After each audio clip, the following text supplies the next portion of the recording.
Bonjour tout le monde, c'est Teresa. J'espère que vous vous portez bien, que vous passez une semaine bénie. Moi, je bénis le Seigneur de voir que l'hiver commence à passer et puis maintenant nous sommes déjà rentrés dans le printemps. En tout cas, malgré le confinement, on peut sortir, ça fait du bien après tant de mois, presque une année confinés. En tout cas, le soleil, ça fait vraiment du bien. Et aujourd'hui, nous sommes toujours sur le parcours de notre destinée avec l'histoire du roi David. Et on sait que tout peuple a une histoire, tout peuple a des légendes, tout peuple a des mythes. Et j'aimerais partager, ouvrir ma méditation avec un récit tiré de la mythologie grecque. Le titre s'appelle Le talon d'Achille. Et je pense que la plupart d'entre nous, on a déjà entendu parler de l'histoire du talon d'Achille ou bien tout au moins utiliser cette expression-là. Donc, le texte veut que dans la Grèce antique ou la Grèce mythologique, il y avait un roi du nom de Pélée et ce roi avait épousé une déesse du nom de Thétis et du couple de cette union du roi qui était humain avec son épouse qui était une déesse, ils ont eu un bébé auquel ils ont donné le nom de Achille. Mais la préoccupation de la maman, elle se disait, mon fils Achille risque de mourir étant donné, à un moment donné, il mourra étant donné qu'il est hybride, qu'il est à moitié humain, à moitié divin. Donc, ce qu'elle a pensé, elle a dit dans son cœur, je vais aller le plonger dans une rivière qui était entre deux mondes, une rivière qui était entre les cieux et la terre. Et l'histoire veut que la maman s'est levée durant la nuit, elle a pris son bébé vers cette rivière qu'on appelait le Styx. Donc, elle a emmené le bébé, elle l'a pris par ses talons ou son tendon d'Achille ou son talon. Elle a pris le bébé et l'a plongé dans le Styx pour qu'il soit immortel. Parce que la légende voulait que lorsqu'on plongeait, en tout cas elle, comme c'était une déesse, elle avait ces secrets-là, elle savait que lorsqu'elle plongerait son bébé dans le Styx, il deviendrait immortel. Donc elle a pris Achille par les talons, elle l'a plongé dans le Styx, il a crié parce que les eaux étaient glaciales, les eaux étaient glacées, elle a repris son bébé, elle est retournée à la maison et à partir de ce jour-là, Achille est devenu immortel, donc c'était un être qui ne tombait jamais malade, qui ne se blessait jamais, en tout cas qui n'avait aucun défaut physique ou corporel. Mais donc la tradition, l'histoire veut qu'à un moment donné, quand Achille avait déjà grandi, c'était un jeune homme, Athènes a livré bataille à la ville de Troie.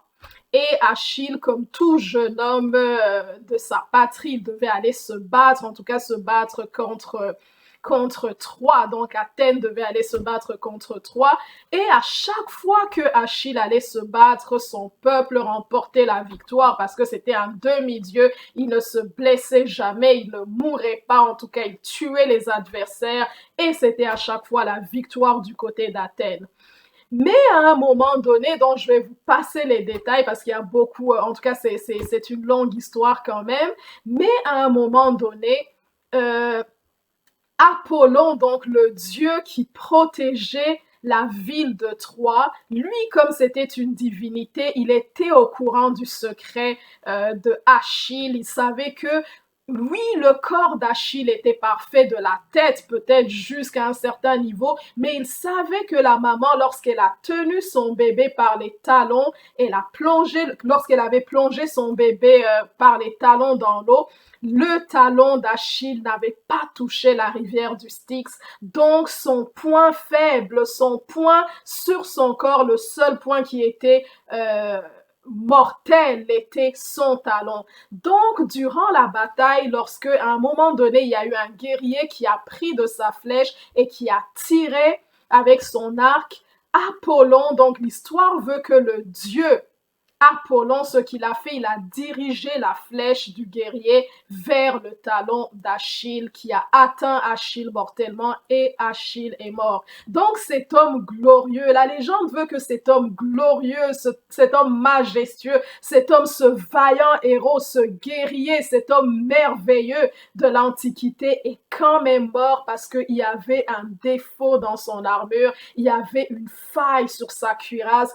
Et dans ce contexte-ci, son armure ou sa cuirasse, c'était son propre corps, mais sur le talon, cette substance qui était censée garantir l'éternité d'Achille, il y avait un défaut dans l'armure, il y avait un défaut dans la cuirasse.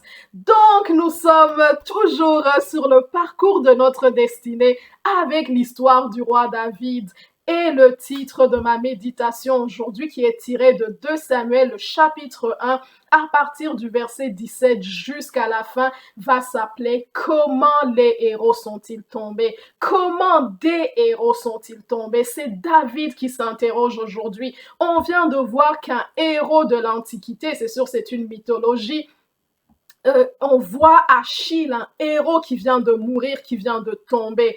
Aujourd'hui, David se pose la question, comment des héros sont-ils tombés? Ce jeune homme qui, depuis son jeune âge, il avait été promis à la royauté. Ce jeune homme qui avait dû fuir parce que depuis le jour où il avait été oint pour devenir le futur roi d'Israël, on voit que il va fuir, il va être en cavale à cause du roi qui était sur le trône à cette époque, qui était Saül, qui va le poursuivre. Mais en tout cas, tous ceux qui ont pu suivre les vidéos précédentes ou qui connaissent l'histoire, on sait qu'aujourd'hui, on était venu annoncer à David que Saül, le roi qui le poursuivait, ainsi que son fils Jonathan, vient de perdre la vie sur le champ de bataille.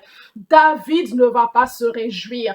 Il va pleurer, même les hommes qui étaient avec lui, au lieu de se réjouir, au lieu de fêter, de prendre cette occasion comme un fait divers, ou bien pire encore, prendre cet événement comme un tremplin vers la royauté. On voit que David, il va pleurer, il va déchirer ses vêtements, même ses vaillants hommes, les hommes autour de lui vont en faire autant, ils vont pleurer, et il va dire, comment des héros sont-ils tombés? Comment des héros sont-ils tombés? Ce que David va faire, il va écrire ce chant qu'on appelle le cantique de l'arc ou le cantique funèbre de David. Il va ordonner que ce chant soit chanté par tous les enfants de Juda, donc que cette chanson soit chantée par une grosse partie du peuple d'Israël, sur lequel David à ce moment-là pouvait avoir de l'influence. Donc ce chant devient comme un genre d'hymne national ou de chant patriotique. Il ordonne à ce que la nation puisse apprendre ce chant pour ne jamais l'oublier. Et ce chant dont le refrain va être tout le temps comment des héros sont-ils tombés? Comment est-ce que lui a cessé de les oindre? Comment leurs arcs se sont brisés? Mais le cœur thème de ce chant, c'est comment des héros sont-ils tombés? Et puis on sait, on comprend que c'est une question rhétorique parce que David à ce moment-ci, il sait comment Saül et son fils Jonathan sont morts. Il ne s'attend pas à ce que les gens viennent lui expliquer et dire, écoute, ils étaient sur le champ de bataille à Gilboa et puis sa garde rapprochée était un peu distraite et puis peut-être qu'il y a eu une insolation. Il ne s'attend pas vraiment à ce genre de réponse. Donc c'est une question rhétorique, une question qui pousse à une introspection, une question qui pousse à la réflexion, une question qui pousserait même à la rétrospection, à se demander si on recule dans le temps, comment pouvions-nous appréhender ce genre de situation? Comment éventuellement on aurait pu prévenir ce genre de situation? Donc il se demande aujourd'hui comment des héros sont-ils tombés sur le champ de bataille? Comment des héros sont-ils tombés? C'est comme une crainte qui vient de saisir David. Il ne comprend pas. On va voir que même à un moment donné dans l'histoire de David, dans 2 Samuel, peut-être vers le chapitre 6, il y a un autre événement qui va faire que David va être saisi de ce genre de crainte. Il connaît son Dieu comme étant son berger. Il va dire, l'Éternel est mon berger, je ne manquerai de rien. Il connaît l'Éternel comme étant un Dieu d'amour qui l'a protégé de ses adversaires, qui lui a donné la victoire dans toutes les batailles. Donc, il connaît son Dieu comme étant un Dieu d'amour. Et puis aujourd'hui, il vient d'expérimenter Dieu, d'expérimenter une autre facette de Dieu, une autre figure de Dieu qu'il ne connaissait pas. Il voit que ce Dieu qui est bon, qui est amour, qui est miséricorde, est aussi un feu dévorant. Il vient de se rendre compte que non, je peux juste pas me dire que ce Dieu est bon, ce Dieu est gentil, ce Dieu est compatissant, il aime tout le monde, personne n'ira en enfer, par exemple, ce qu'on peut comprendre de la croyance actuelle. Mais David vient de se rendre compte que ce Dieu qui est bon, ce Dieu qui est miséricordieux, il ne prend pas le coupable pour innocent, il n'absout pas le coupable. Alors qu'il avait à plusieurs reprises, il en parlant de Dieu, alors que Dieu, à plusieurs reprises, il avait parlé dans le secret à Saül pour l'exhorter, lui dire de ne pas fonctionner d'une certaine façon, et que Saül a persévéré dans le mal. Aujourd'hui, le jugement est tombé, le jugement est extrême, le jugement est radical, et c'est la mort. Et David ne comprend pas. Comme je disais, il y a un épisode aussi dans 2 Samuel, le chapitre peut-être 6, où on pourra le lire à un moment donné. Il y a une personne du nom de Uza qui voyait l'arche de l'Éternel qui vacillait, et il a essayé d'équilibrer l'arche, mais comme ça ne répondait pas aux standards que Dieu avait établis, il a également été frappé de mort. Et même cet événement va créer un sentiment de crainte dans le cœur de David. Donc on voit que David vient d'appréhender, de comprendre que Dieu est aussi un feu dévorant, ce Dieu qui est amour, mais il n'absout pas le coupable. Il nous donne un standard parce qu'il dit tout homme est faillible. Peu importe comment la personne peut, aussi pieuse que la personne peut être, aussi vertueuse que la personne peut être, aussi riche, aussi prospère, aussi forte, aussi peu importe les qualités qu'on attribuerait à un être humain. Tout être humain a son talon d'Achille que Dieu connaît. Tout être humain a une faille. Et c'est pour cela que Dieu nous invite en disant, je sais que tout homme est pécheur. Tout homme a son talon d'Achille, tout homme a sa faiblesse. Il n'y a aucun humain qui est parfait. Tous sont péchés et ils sont privés de la gloire de Dieu. C'est pourquoi Dieu nous propose le salut en Jésus-Christ. Et aujourd'hui encore, il y a plusieurs récits dans la parole de Dieu.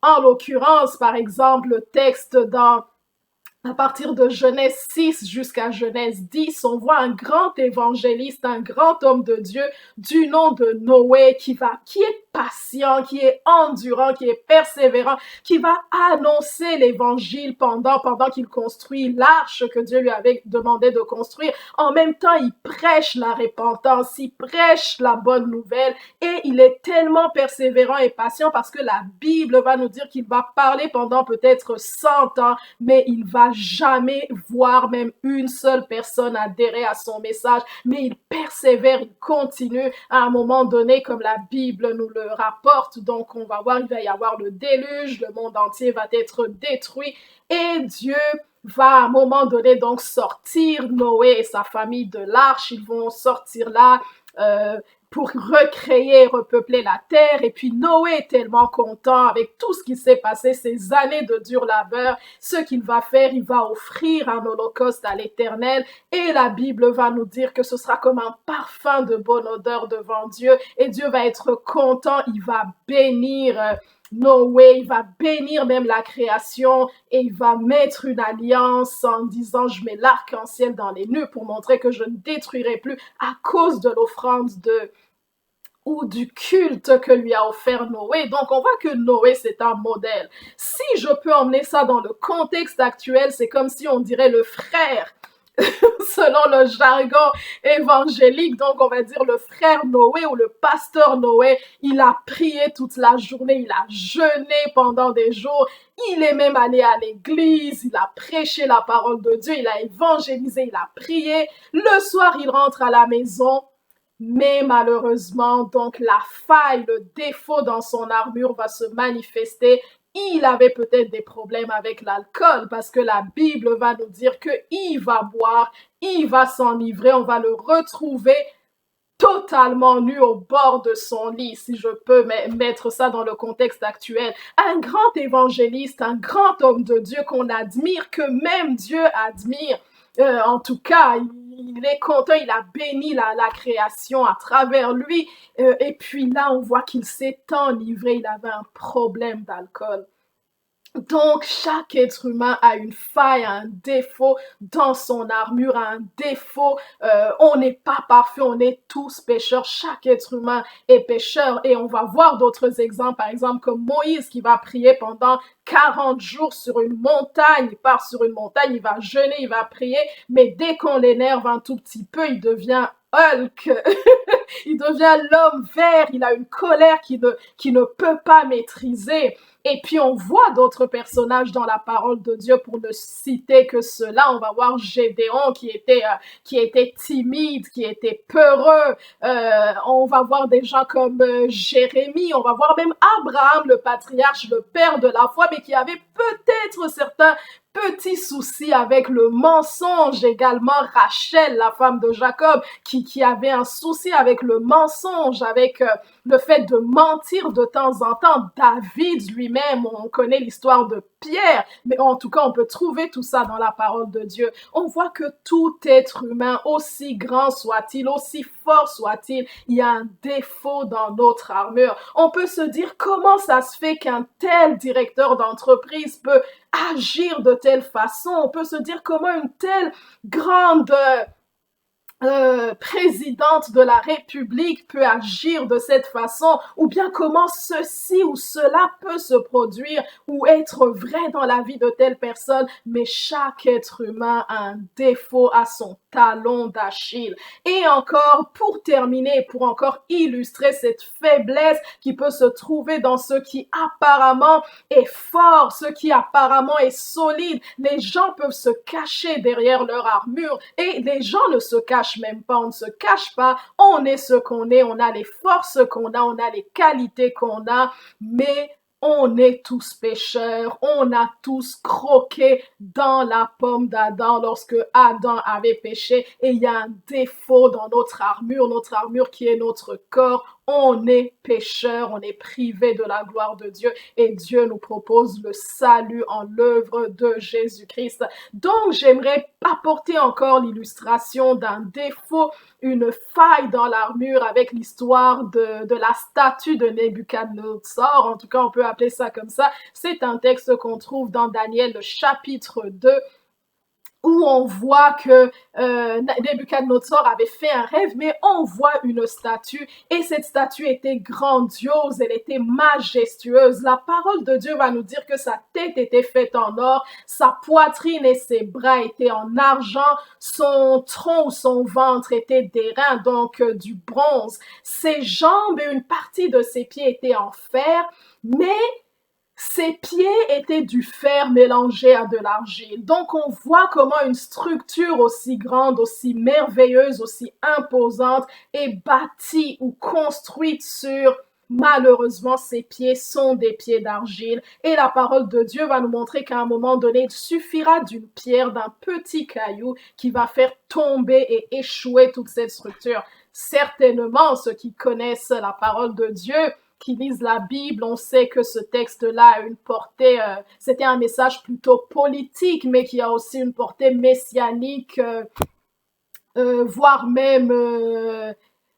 eschatologique jusqu'à un certain niveau. Mais ce texte, si on veut l'emmener dans le contexte de mon message, on voit comment une structure aussi grandiose, il a fallu d'une petite pierre parce que il y avait un défaut dans la structure, dans l'armure. Ce corps-là, cette statue-là, elle avait malheureusement des pieds d'argile. Et puis on dit que c'est parce qu'il y avait comme une façon humaine dans la structure. En tout cas, si on écoute, on lit les explications que Daniel, Dieu avait données à travers Daniel. Donc il y avait dans la structure, il y avait l'homme là-dedans. Donc l'être humain, on est faillible, on a un talon d'Achille. Et la parole de Dieu donc nous montre David va commencer donc sa réflexion, sa méditation, son introspection. Il va dire comment des héros sont-ils tombés. La Bible va nous dire que celui qui est lent à la colère est plus fort qu'un héros. Et celui qui sait se maîtriser est plus fort que celui qui peut conquérir des villes.